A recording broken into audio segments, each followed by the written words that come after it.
time. It's a good feeling of your faithfulness as we walk out the door to this beautiful, clear weather. Lord, I pray for those families that lost. I pray in the cleanup that has to come. And I pray, Lord, for where the storm's going, that the people are assured that you are there ahead of it and that you stay with them and that you are behind it also, that you will be there in the cleanup. I pray, Lord, for this study as we continue to pursue you, that we get a feel of what Christianity is. Lord, to go back to basics, to know what we believe. I pray for the blessing upon this food and our time together. It's in your son's name we pray. Amen. Amen. Well, welcome back. Thank you for being here. Is my sound okay? No? What? Is it too loud? Is it too soft? Too soft. It's kind of distorting too. I don't know what that's about. I'm sorry? I do have a soft voice. Yes. What's that? Oh, right. Thank you. That was my fault. So, is that better? Can you hear me better now? Can you hear me now? Okay.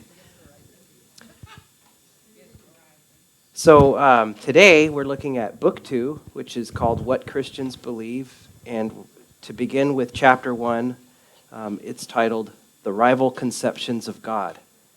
So this Book 2 is based on the second set of talks that C.S. Lewis gave over the radio. And he began this second set by sharing who he was and what it was that he was attempting to do.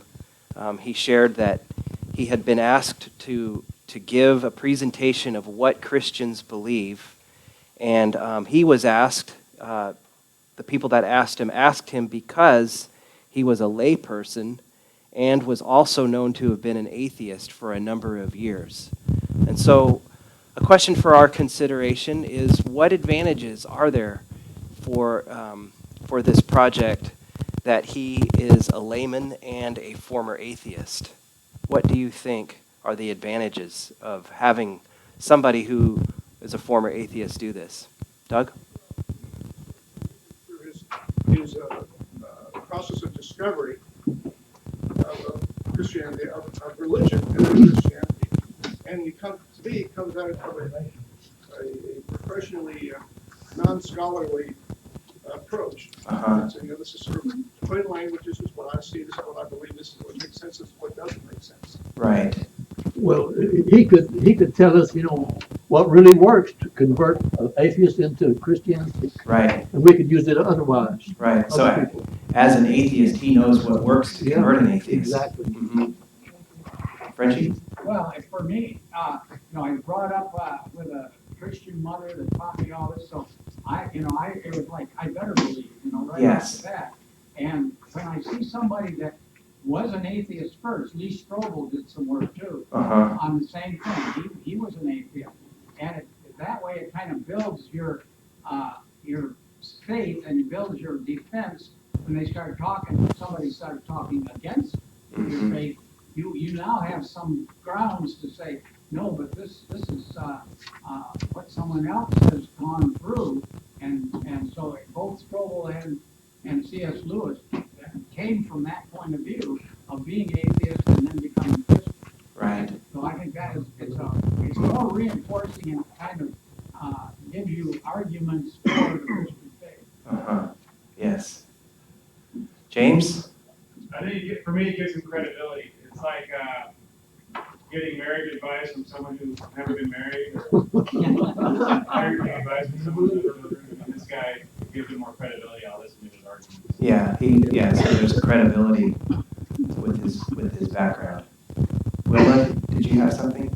Well, I just like the fresh approach that he gives it, since we're all pretty much born with that or have had it in our past anyway. Yes. But being from a group of people that have no belief, Right. other than I don't believe, it just sort of gives you a different approach and a different thought as to their process of how they came to really believe that they can. And what am I missing? that Yes. type of thing. You know, I find it kind of like opening a door for fresh air Okay. and letting all the fresh air in. I spoke to a friend of mine in Pennsylvania last night, and I was listening to her telling about how all these cultures have come from the various countries that are under siege at the moment, and they have embraced this particular religion that my friend belongs to, and they've not only embraced it, but she said, we don't normally hug, and they're hugging everybody. And the best part of it is that there are all these different foods Huh. to be had. So I find it myself as something